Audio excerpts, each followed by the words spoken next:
Pues otra vez, muy buenas tardes y muy buenas noches. Volvamos a nuestro tema. En Bereshit 6:9 aparece algo que todos sabemos, que Noah tuvo 3 hijos, Shem, Ham y Yafet. El mismo Pasuk declara que Noah era intachable entre la gente de su tiempo, lo que implica que tanto él como sus hijos no estaban contaminados con la genética de los Nefilim, que ahora los nombro, pero que no vamos a desarrollar ampliamente el tema como ya les anuncié.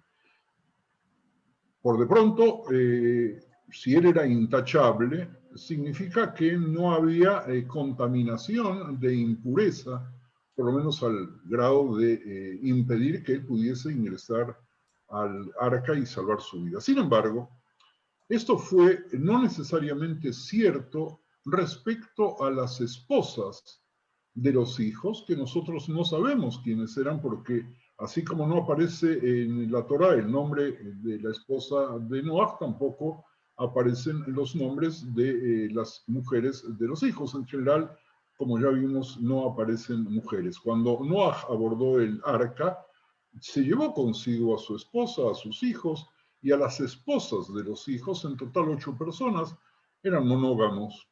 La Torá no proporciona ninguna información sobre los nombres o los antecedentes de las mujeres a bordo del arca, por lo que nosotros tenemos que recurrir o a Midrashim o a fuentes apócrifas. Y cuando hablo de fuentes apócrifas, me refiero también a los libros que pudieron formar parte del Tanaj, pero que nuestros Jajamim decidieron que no, pero que en alguna época, probablemente antes de la decisión de excluirlos, formaban parte de los escritos sagrados del pueblo judío. Nosotros no los consideramos sagrados, por lo tanto, lo que dicen sirve como indicativo, y el hecho de que los apócrifos sirvan de indicativo es tan importante que si no fuera por el apócrifo de Sefer HaMaccabim, que no fue santificado, que no ingresó al canon, no fue canonizado, nosotros probablemente no tendríamos la menor idea del hecho histórico que dio lugar a Hanukkah. Repito, y perdónenme otra vez el paréntesis, ¿verdad? Yo voy a hablar sobre algunas cosas que aparecen en libros que no están santificados, pero el hecho de que no estén santificados no hace que su información sea verídica o sea falsa. E insisto con el ejemplo, yo creo, más fuerte para quienes no conocen el tema de la canonización de los libros en la época de Rabbi Akiva, que discutieron sobre varios libros, si tenían que entrar o no tenían que entrar entre los Sifrei Kodesh. Recordemos otra vez de que el libro de los Maccabim, Sefer HaMaccabim, no forma parte de los Sifrei Kodesh. Y al no formar parte de los Sifrei Kodesh, nosotros podríamos pensar de que su información no es buena. Y yo les digo, sí es una fuente muy importante, porque sin ella probablemente deberíamos buscar otras fuentes sobre el hecho militar de la invasión seleucida y de los dioses que había en esos momentos, particularmente Zeus, dentro del Ijal, dentro del Beit HaMikdash, porque los Jajamim en la Gemara preguntan Mai Hanukkah y no responden contándonos la historia de Sefer HaMaccabim. Así que regresamos nuevamente al caso de Noah, diciendo de que no tenemos los nombres de las mujeres ni sabemos mucho sobre ellas, pero fuentes apócrifas afirman que la esposa de Ham se llamaba Neleta Mauk, repito, Nelatamuk, mal leído, Nehelatamauk. Y había un libro, el libro de Yashar, y esto es muy importante porque hay un Sefer Yashar que está traducido a varios idiomas, pero no es el Sefer Yashar al que se refiere la Torá y el Tanaj en varios lugares. Pero hay un Sefer importante llamado Sefer Yashar, que no está santificado, que nos dice que todas las esposas de los hijos de Noah eran las hijas de Eliakim, que era hijo de Metushelach, es decir, de Matusalén. Repito, este Sefer Yashar, que fue traducido, no es el que la Torah llama con ese nombre. Sin embargo, diversas fuentes varían e incluso si aceptamos que esta mujer de nombre impronunciable, Nelatamacuk, era hijo de Eliakim, no sabemos si todas sus hijas eran de la misma madre. Entonces, la identidad de estas mujeres y su genealogía queda como un tema abierto. La bendición ordenada, dada por Dios para ser fructíferos y aumentar la población, no incluye una prohibición contra el incesto. Nosotros en Pru-Urbu no tenemos Pru-Urbu, pero absténganse de tener hijos, por lo tanto, de tener relaciones con ciertas personas, porque eso es malo. Estamos hablando antes de la Torah, estamos hablando antes incluso de las mitzvot de Benei Noach. Por lo tanto, nosotros tenemos que saber varias cosas. Si la mitzvah de Pru-Urbu no incluye la prohibición contra el incesto, que es el texto que nosotros leemos en Yom Kippur, en Minjá, en la Torah, qué mujeres no se pueden tomar y qué hombres no se pueden tomar, pero implica, sin ninguna duda, esa brajá, la prohibición de la homosexualidad. ¿En qué sentido? En la medida en que el sexo homosexual impide, o en realidad no impide, no produce descendencia, por lo tanto, no se puede cumplir con la mitzvah. No estamos hablando de la prohibición de la Torah sobre la homosexualidad, porque al igual que la prohibición contra el incesto, es bastante posterior. Y estos antecedentes son muy importantes para poder ver el desarrollo de lo que ya habíamos insinuado antes de qué fue lo que hicieron los hermanitos hijos de Noah con su padre y o con su madre.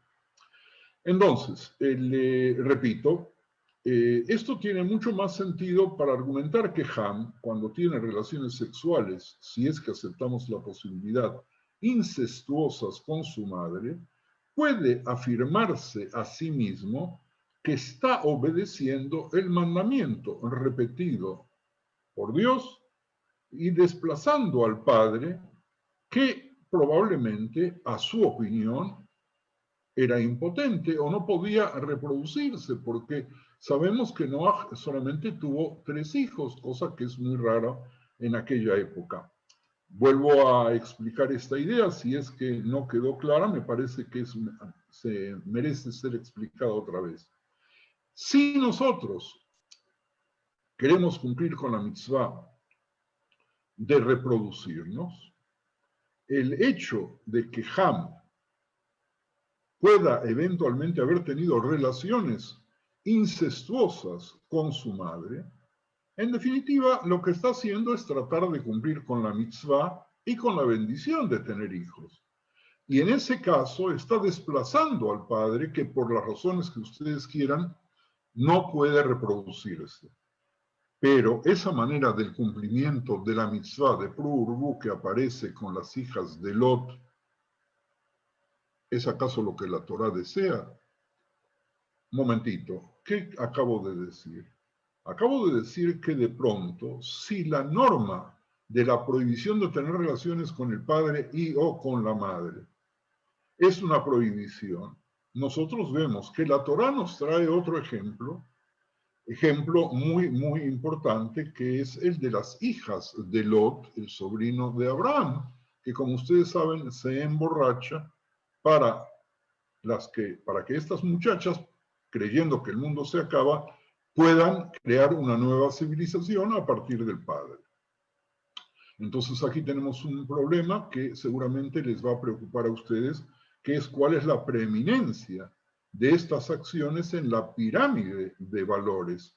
¿Cuál es el orden de prioridades? ¿Qué mitzvah va delante de la otra? ¿Qué posibilidades tenemos nosotros de cumplir una mitzvah transgrediendo otra? ¿Es acaso válida? El ejemplo muy simple es si nosotros tomamos un lulaf en Sukkot robado, si podemos o no podemos cumplir con la mitzvah de Arba Minim, porque es una mitzvah que vamos a cumplir a partir de un pecado. Y aquí el tema de la reproducción, en la época en la cual, repito, estamos en la época anterior a la Torá.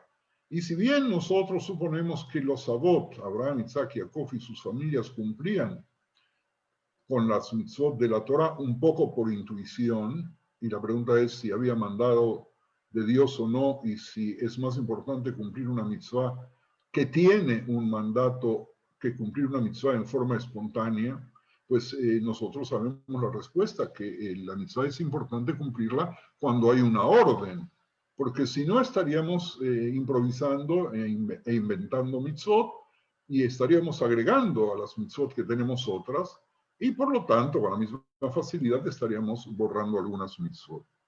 Entonces, aquí hay una pregunta que yo le lanzo para cada uno de nosotros. ¿Hasta qué punto la pirámide de valores establece la preeminencia de una mitzvah sobre la otra? Y si nosotros pudiésemos aplicar nuestra pirámide de valores que prohíbe el incesto, que prohíbe relaciones con la madre y con el padre, retroactivamente, anterior a su sanción, para condenar a lo que eventualmente Ham pudo haber hecho con la intención de cumplir con la mitzvah de reproducción. Aunque ya era un hombre mayor, Noah tenía 600 años, según lo que dice la Torá. Nosotros no sabemos qué largo tenían esos años en aquel entonces.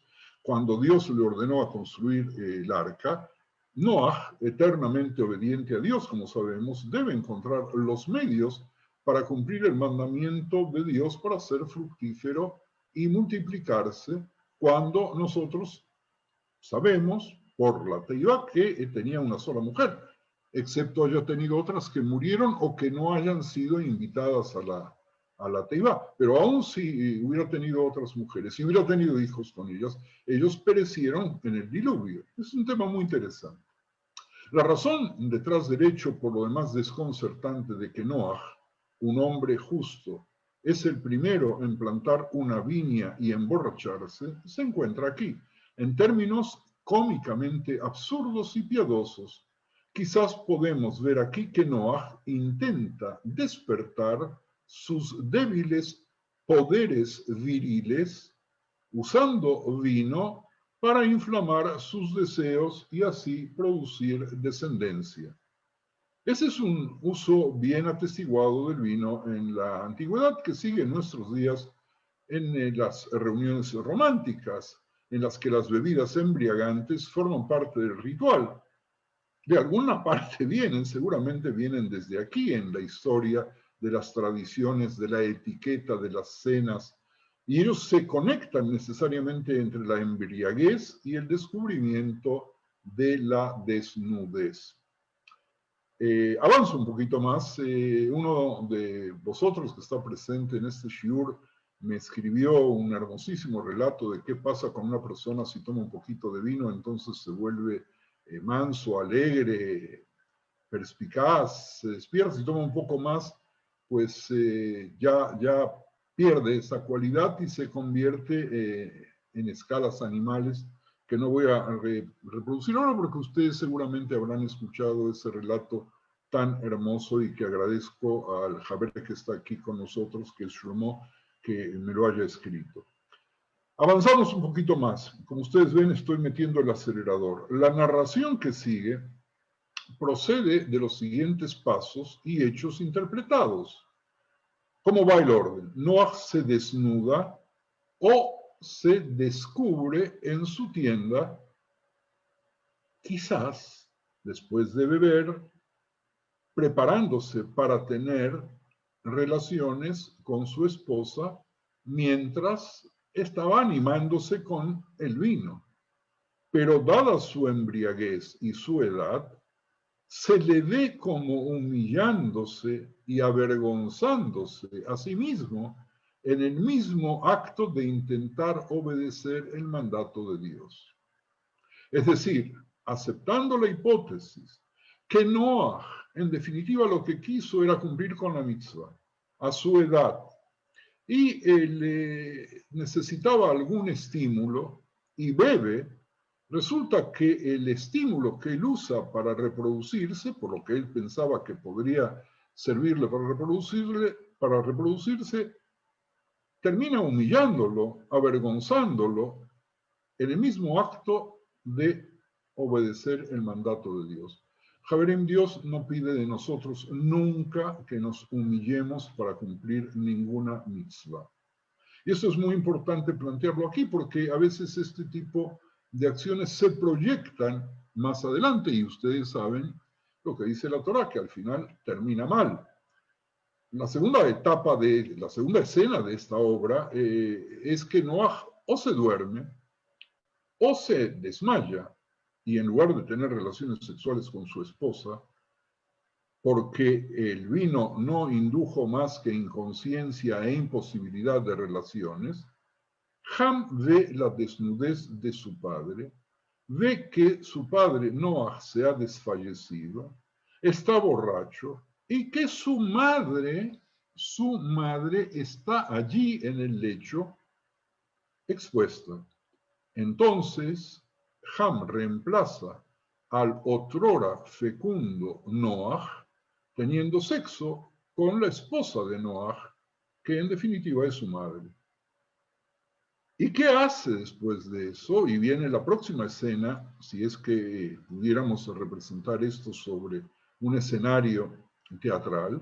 Él nos cuenta, o mejor dicho, se jacta ante sus hermanos que están afuera de esa carpa, de esa tienda, contándoles toda la historia, incluyendo el hecho de que ha pasado de ser el hijo menor a convertirse en el patriarca, ya que la indescriptible esposa de Noah es ahora su consorte. Los hermanos le deberán respeto y obediencia, y Noah perderá su identidad social como patriarca.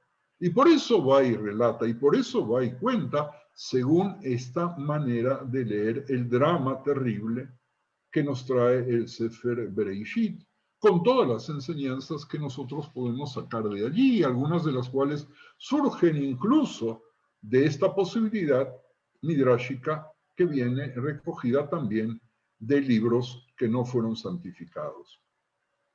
Los hermanos escuchan estas palabras condenatorias en la escena próxima, pero niegan literalmente a mirar la evidencia.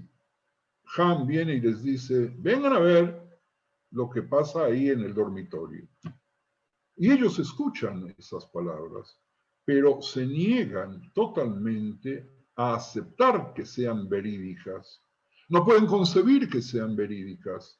Y entonces no miran hacia lo que sucede, sino que hacen una manera de caminar, van caminando con una manta, según lo que nosotros sabemos de la tradición, para cubrir la escena que nosotros, según esta hipótesis, estamos viendo.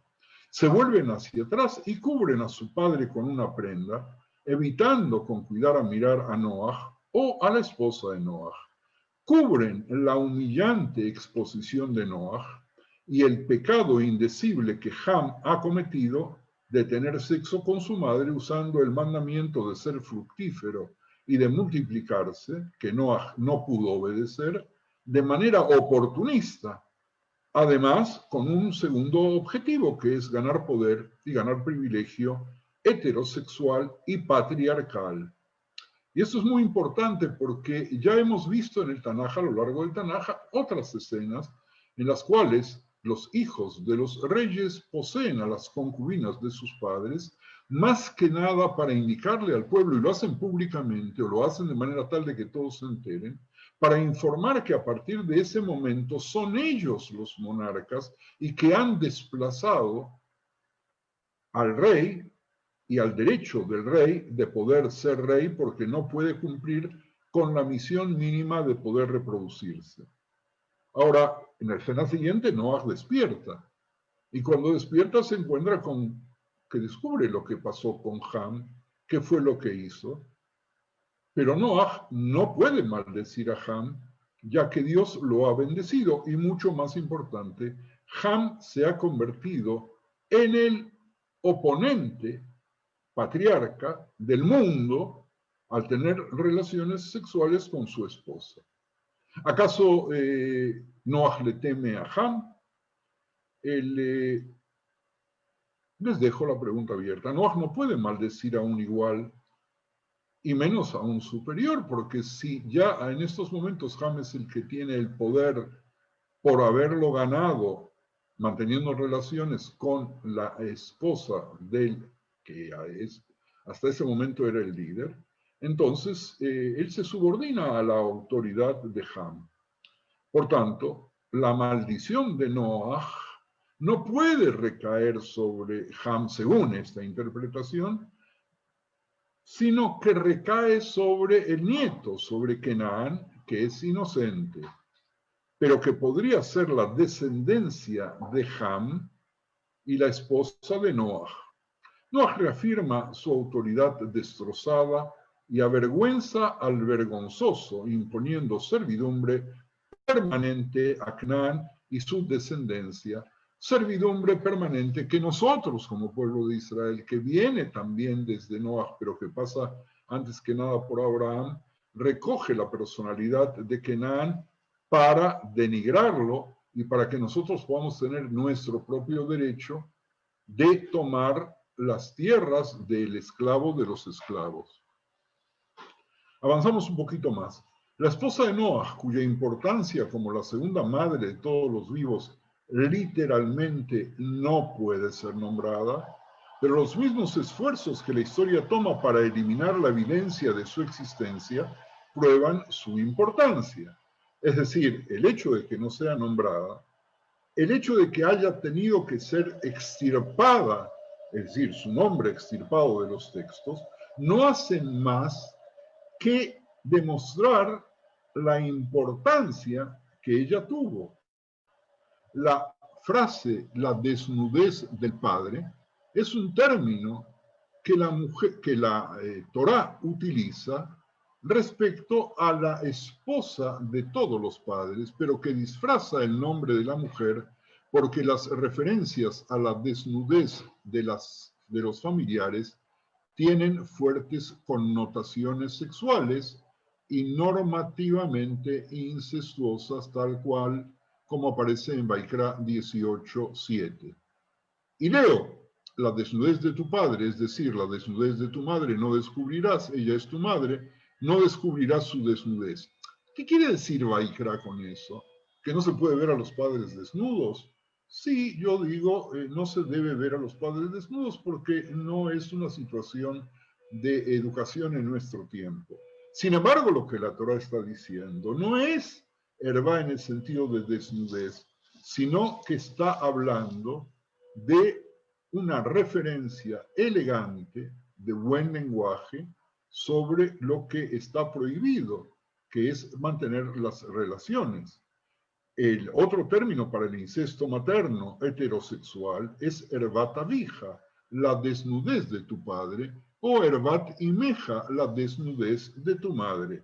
Podemos ver cómo la mismísima enormidad de este crimen se expone al encubrirse, y así como la esposa de Noaj es anónima e invisible, debe ser anónima e invisible, porque ¿para qué vamos a hacer pasar vergüenza a su nombre a lo largo de la historia? Pero estos sucesos, mis queridos amigos, y así contestamos otra vez por qué nos trae la Torá esta historia y por qué los Parshanim vuelven a plantear todas estas posibilidades. Estos sucesos van creando la estructura para las mitzvot que luego la Torá va a colocar y las va a dar al pueblo de Israel, y va a dar parte de ellas también a los noágidas, es decir, a los habitantes de todo el mundo, a todos los habitantes de Noaj, que están exentos de cumplir con las 613 mitzvot, pero tienen 7, una de ellas que tiene que ver con este hecho, es algo muy, muy importante. ¿Por qué? Porque si no hubiera habido ese tipo de acciones deleznables, no hubiera habido necesidad de prohibirlas. Si nadie hubiera intentado hacer nada de ese tipo, la Torá hubiera muy bien podido evitar nombrar e incluir esas mitzvot, y nosotros hubiéramos podido evitar e incluir nada más y nada menos que en Yom Kippur la lectura de todas estas mitzvot, porque no hacemos más que demostrar la proclividad del ser humano hacia ese tipo de relaciones que de pronto se convirtieron en un tabú y que fueron aceptadas también por otros pueblos, no por todas las naciones, y no estoy hablando específicamente de las civilizaciones occidentales, también otras civilizaciones no siempre las aceptaron. Por lo tanto, lo que para nosotros es el tabú de incesto, es más que decirnos de que no tendríamos aparentemente una tendencia natural a algún tipo de incesto que está prohibido y que por lo tanto se tiene que convertir en una prohibición. Entonces, estos sucesos van creando la estructura para ciertas acciones que la Torá quiere que evitemos. Ahora, fíjense en ustedes algo muy importante. ¿Qué aprendemos de ello? Aprendemos que casualmente debemos evitarlas, por eso están, porque si no estuvieran así expuestas, no tendríamos el antecedente de saber su gravedad. Ausente y sin embargo muy presente, Ham reemplaza a su padre y tiene relaciones con su madre, y cuando Noah despierta de su borrachera, supo, así dice en Bereshit 9:24, y despertó Noah de su embriaguez y supo lo que le había hecho su hijo más joven, pero no dice qué es lo que le hizo. Y entonces, ¿qué dice Noah? Maldito sea Kenan, siervo de siervos será a sus hermanos. ¿O acaso aprendió lo que Ham le había hecho? La naturaleza horrible e indescriptible de esa ofensa y la manera en que despoja a Noah de su rol social como jefe de la civilización explica, como no lo hacen otras teorías, la severidad de la maldición de Noah contra Kenan. Al igual que con lenguaje indirecto para el incesto en Vaikra, la narración también cubre a Noah para evitar ruborizarlo con el tema del incesto al destruir la evidencia directa de la presencia de su esposa. Si bien esto puede parecer un acto piadoso de recuperar el respeto por el padre descubierto, la Torá usa el gesto de Shem y Yafet para cubrir las pistas directas del incesto materno. Si toda la narrativa reconoce simultáneamente, pero también disfraza la transgresión de la prohibición del incesto, mientras Dios ordena a la humanidad que sea fecunda y se multiplique, las mujeres de estas historias cargan con las consecuencias de cómo la Torá decide narrar la historia de la creación y la humanidad anteriores antes que Dios las convoque. Y así Abraham y Sara llegan a Canaán, rebautizando la Canaán como tierra prohibida. Y aquellos que bendicen a Abraham y Sara serán bendecidos y serán llamados a repoblar la tierra de Canaán y desplazar a los cananeos que han merecido este desplazamiento y el bajo estatus social que conlleva dicho desplazamiento por la maldición descrita en Bereshit 9:35. Bueno, me detengo aquí porque veo el reloj y el tiempo va caminando muy rápido para que ustedes puedan participar y hacer algún tipo de comentario breve si es posible. Pues el micrófono está con ustedes. Bakasha Javerim, si hay preguntas o comentarios, sugerencias, pedidos, Galia. No, a mí no me quedó claro toda esta deducción que estamos haciendo, este comentario sobre lo que aparentemente Ham hizo con la esposa de su padre. Es basado en el libro de Yashar, es Midrashim, es suposición, No me quedó claro la fuente, si está basado en un libro apócrifo. Está basado en un libro apócrifo y este hecho que yo he relatado dándole tanta importancia, lo hice simple y exclusivamente porque no fue recogido por los Midrashim clásicos y tampoco fue recogido por la Gemara. Entonces hay una de dos posibilidades, Galia, o que Bichlal, esto que acabo de comentarles sobre las relaciones de Ham con su madre, Bichlal no existió, es un invento, es una fantasía, es una locura, o existió. Y sin embargo, nuestros antepasados, los sabios de muchas generaciones, por esto mismo que he tratado de explicarles, mis queridos amigos, de no arrastrar por el lodo aún más, primero a Noah, y segundo al mismo Ham, y también, obviamente, a su esposa, Naamá, que como habíamos visto en una reunión anterior, podría interpretarse su nombre, como dicen algunos jajamim, de dos maneras, que era realmente una dulzura o que, al no ser una dulzura, quizás había sido cómplice dentro de esto que lo traigo como una exclusiva especulación y no como una realidad, porque como sabemos y lo hemos visto en la Gemara nos trae las dos versiones clásicas, pero tampoco hay acuerdo entre ellas, ¿verdad? Una que es la castración del padre y la otra es su relación homosexual. Por lo tanto, nosotros estamos hablando con especulaciones que intentan llenar la laguna de la Torá. Laguna no única, porque la Torá no nos cuenta siempre todo, en realidad nos deja mucho espacio para que nosotros podamos fantasear o buscar, interpretar qué es lo que sucedió sin que esté escrito en el texto. Sí, porque si la mitzvah del Prurbu, él la podía cumplir, Ham, él tenía esposa, digamos que no iba en contra, no era que no tenía posibilidades de cumplir con el mandamiento de Prurbu. Si pasó, pasó bueno, otra cosa.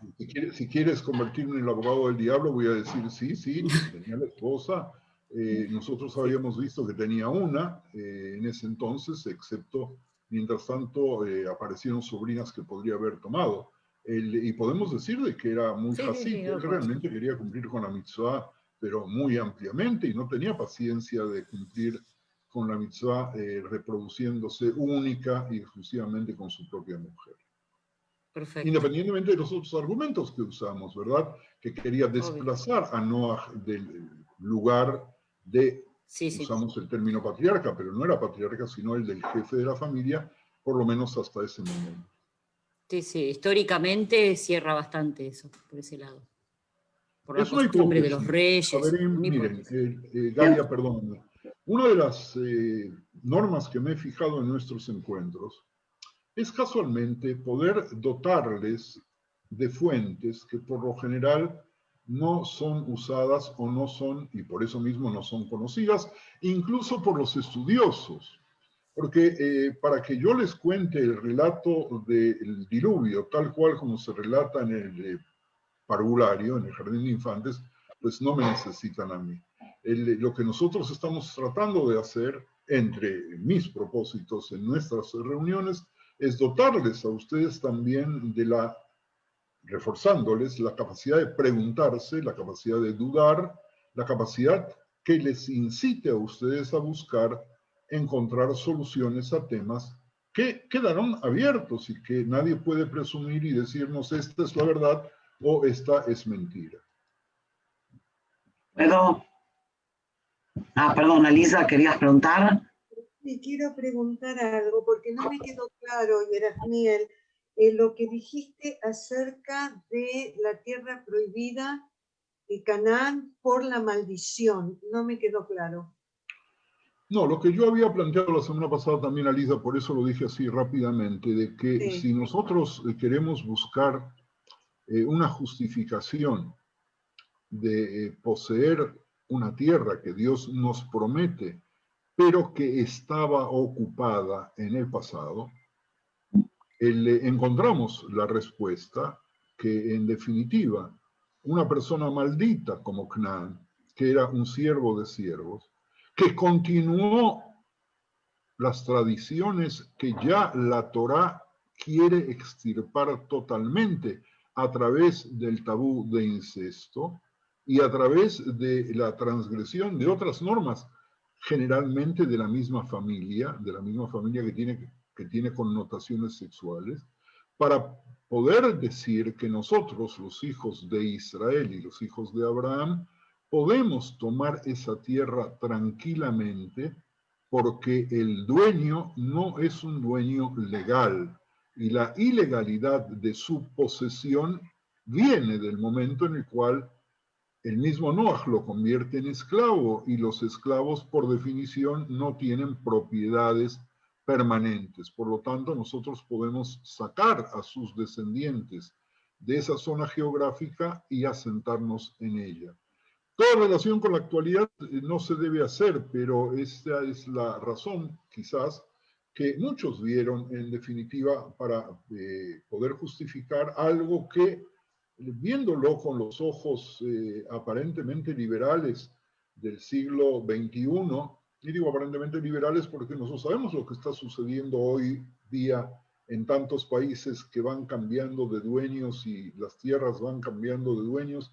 Y si no, pregúntenle a lo que sucede en países occidentales, como los que de alguna forma el presidente de Rusia con sus aliados trata de hacer para reconquistar con sus propios sueños. Por lo tanto, es algo que sucede en nuestro tiempo, y no solamente en el conflicto entre Israel y los palestinos. Por lo tanto, no quiero darle implicancia política, pero sí darles a ustedes una sucesión del pensamiento que puede basarse en este tipo de hechos que estamos viendo hoy, que hemos visto en tantas sesiones hasta hoy. ¿Puedo? Puedes. Una pregunta media sencilla, pero nunca entendí y sigo sin entender por qué Canaán. O sea, la maldición recae sobre alguien que no tiene ninguna acción. O sea, entiendo la manipulación que podemos hacer a posteriori del tema, pero ¿qué tiene que ver Canaán en esto? O sea, ¿por qué la maldición recae sobre él y no sobre quien debe de recaer? Es muy buena tu observación, porque nosotros también a partir de la Torá tenemos una aparente contradicción que se convierte en una pregunta que los profetas al final contestan de una manera muy clara, que si los hijos tienen que pagar por los pecados de los padres. Tema maravilloso para poder discutir. Le dije al dejar pasar, hacía la pasada, Ethel, algo que tiene que ver con el mecanismo que después se instaura con las bendiciones y que llega hasta el día de hoy, dentro del judaísmo.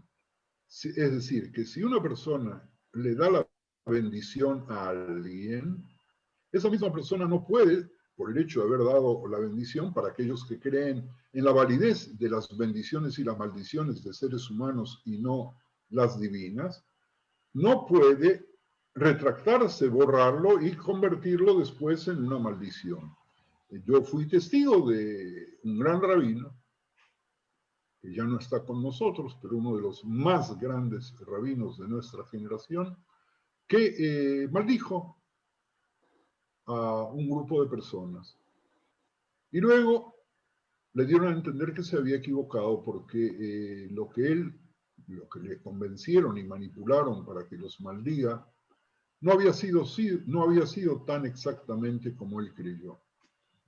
Y entonces le pidieron que borre la maldición y él dijo, no puedo borrar la maldición, puedo agregar una bendición para tratar de compensar.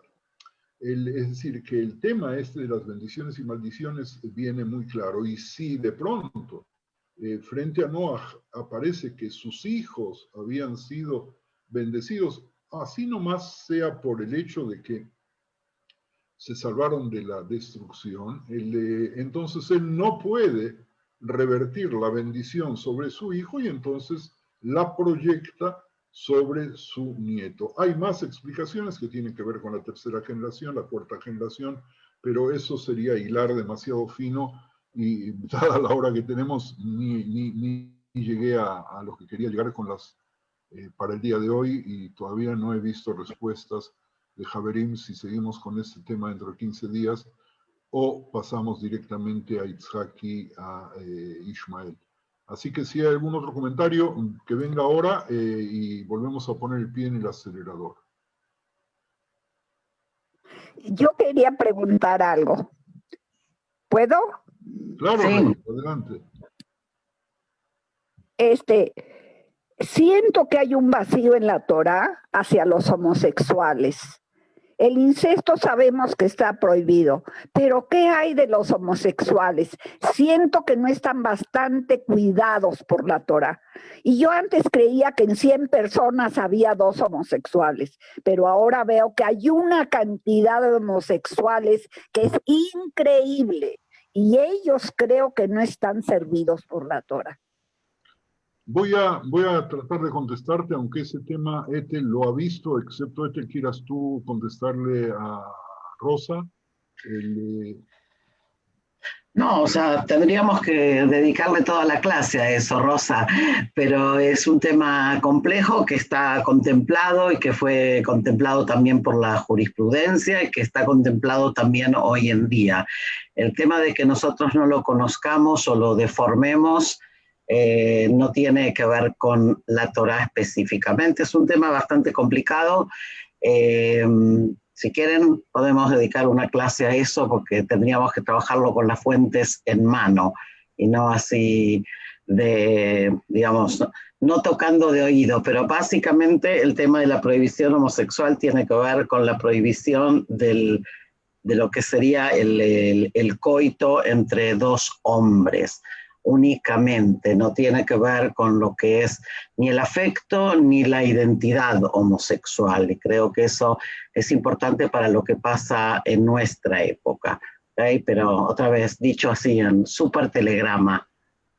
Voy a afinar un poco más lo que dijo Ethel Reisel porque creo que es importante. Cuando ella dice relaciones homosexuales se refiere específicamente al acto de penetración anal de un hombre en el cuerpo de otro hombre.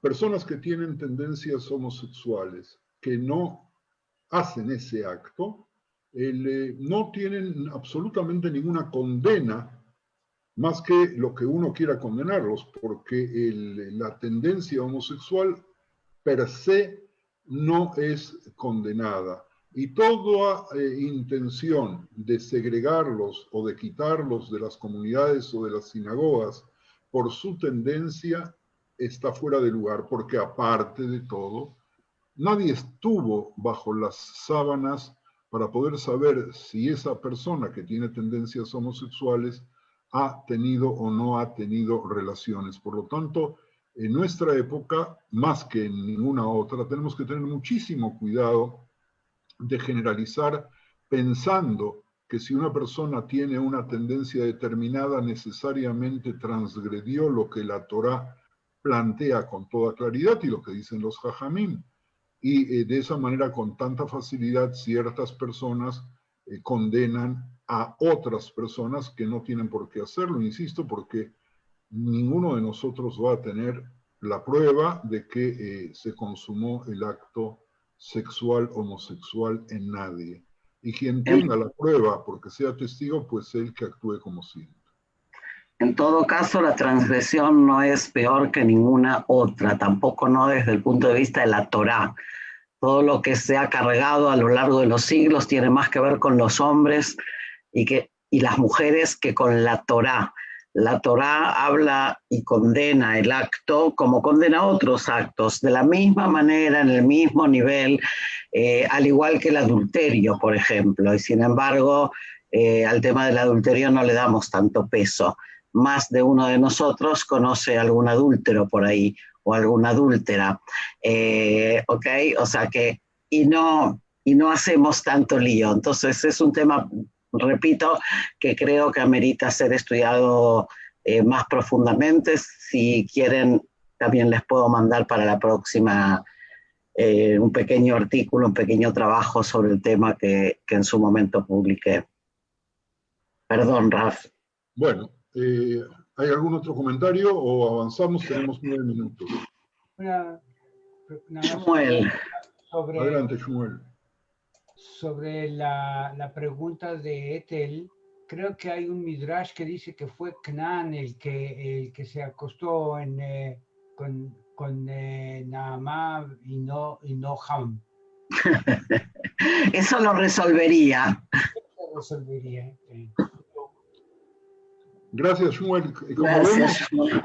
Como vemos, como se dice en hebreo, en la davar tov, este tema no tiene final porque podemos seguir avanzando y especulando y encontrando una cantidad fantástica de posibilidades. Y eso nos enriquece. ¿Eh? Todos aquellos que cuando ingresaron a nuestras reuniones tuvieron miedo, pues ahora pueden sentirse sumamente felices porque cada uno puede enriquecerse sin que se vea obligado a aceptar ninguna opinión. Yo no tengo por qué aceptar la opinión de Shmuel, ni él la mía, etcétera, etcétera. Avanzamos un poquito más porque ya la hora no nos da más que para hacer algún tipo de comentario.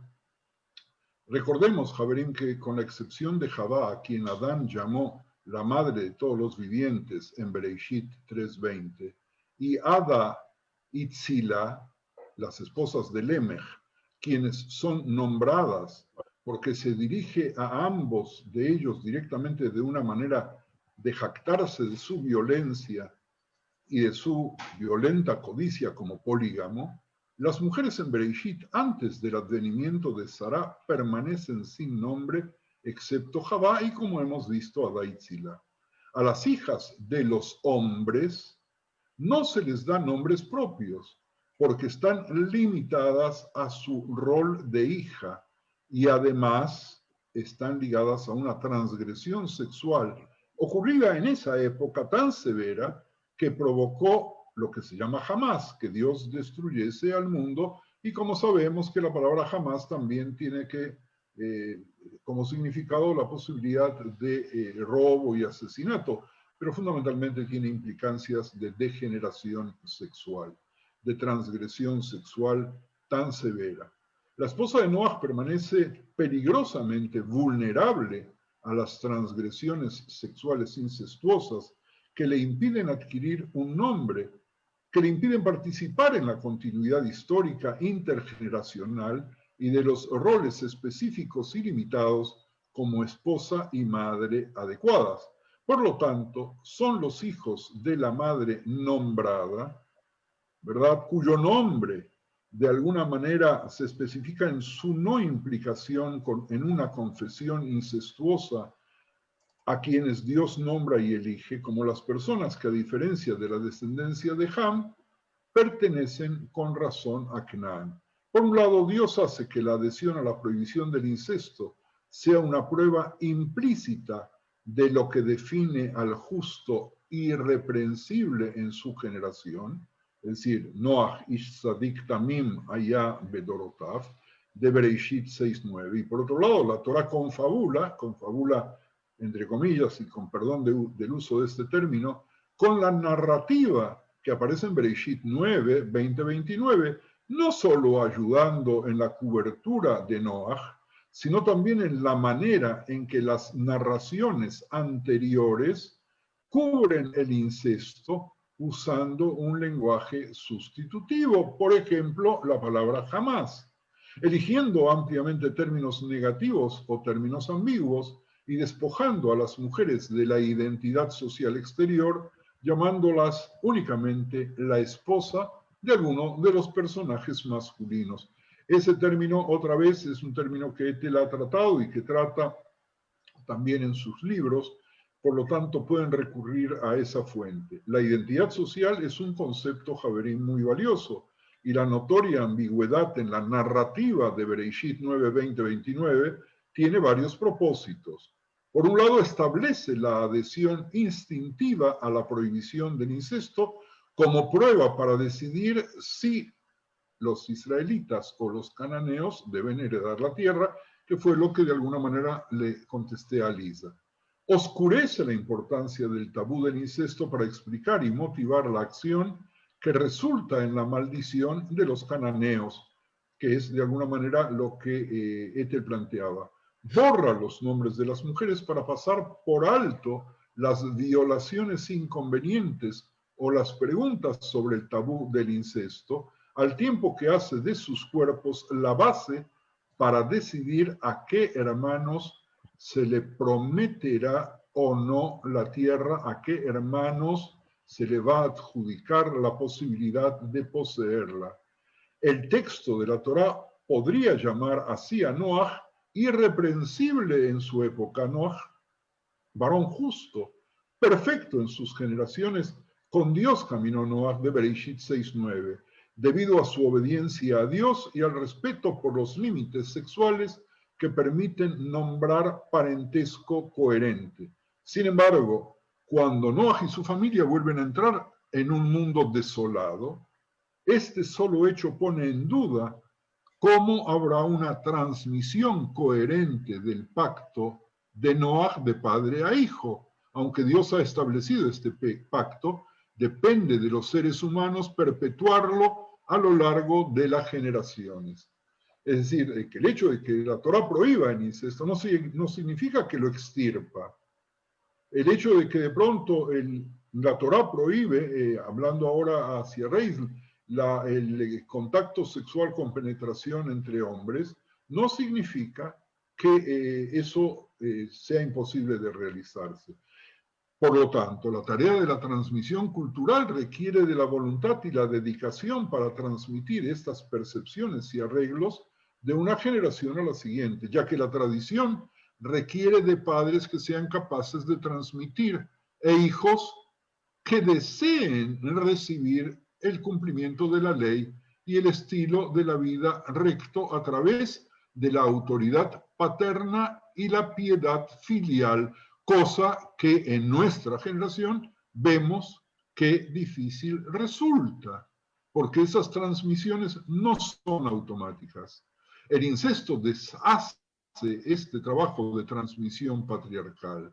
Y la historia de Bereshit 5:32 sobre los hijos de Dios y las hermosas hijas del hombre reverbera en Bereshit 9:18-27, une las dos historias, realza su poder estético y la ironía e ilustra la destrucción de la transmisión ordenada por los seres que traspasan los límites. Javerim, estamos hablando de Noaj post-diluvio, que junto con sus hijos parece olvidaron lo que sucedió con sus amigos, sus vecinos, sus familiares en el prediluvio. Y entonces el diluvio sirvió, el diluvio no sirvió, pregunta que ya habíamos planteado en otro momento. Ver el incesto materno que nosotros estamos viendo en Bereshit 9:22 une las historias en torno a los temas de relaciones sexuales ilícitas y extravagantes y también alerta a quien lee la Torá sobre las connotaciones incestuosas al referirse a los mortales como hijas en oposición a llamarlas esposas o madres de hombres. Ham tiene relaciones sexuales maternas incestuosas con la esposa de su padre, Noaj, que no tiene nombre por esa razón, y este acto que altera la transmisión ordenada de la tradición de generación en generación esclarece la gravedad del delito y la severidad de la pena correspondiente, incluso cuando anula todas las relaciones familiares intergeneracionales estables. Porque una de las consecuencias del cumplimiento del tabú de incesto, incluso tal como lo ve Freud, a partir de tótem y tabú, nosotros podemos explicarlo con un solo término, que es el que acabo de decir. Contribuye a lograr relaciones familiares intergeneracionales estables, que si no se cumpliese el tabú, se convertirían los conflictos que estamos viendo en el Sefer Bereshit en nada, en cuento de hadas frente a lo que la civilización podría llegar a degenerarse aún más. Bueno, Javerim, nos detenemos aquí. Y lamento no haber llegado hasta el punto que hubiera querido llegar. Espero que me comenten si quieren que terminemos básicamente este tema después de que en la semana próxima festejemos Hanukkah, o si lo profundizamos un poco más o si lo dejamos. Pues nuevamente a cada uno de ustedes muchísimas gracias, que Dios les bendiga, que nos dé a todos mucha salud y que nos permita esta semana iniciar el festejo de Hanukkah con toda la luz en el alma y con toda la luz que nos recuerda que una pequeña chispa puede darnos una luz gigantesca para encontrar el camino y para no equivocarnos como se equivocó Noaj y como se equivocaron sus familiares, porque ellos caminaban sin una luz que les pueda iluminar y sin un milagro que pueda hacer que una pequeña lucecita dure, y dure, no solamente dure por una generación, sino hoy en un mensaje que preparé en Ivrit, que alguno de ustedes probablemente reciba, yo decía de que, fíjense ustedes, la Torá nos da a entender de que Aarón estuvo un poco molesto porque él no fue elegido para la menorá que, como ustedes saben, hizo Betzalel, siguiendo estrictamente las órdenes que la Torá da a través de Moshe. Y entonces hay un midrash que lo consuela a Aarón y le dice, y tú te quejas, y tú te quejas. La brajá que los Kohanim van a dar va a estar también en la Golá y después de la Golá. Y Barejeja Hashem lo van a decir tus hijos y tus nietos por siempre jamás.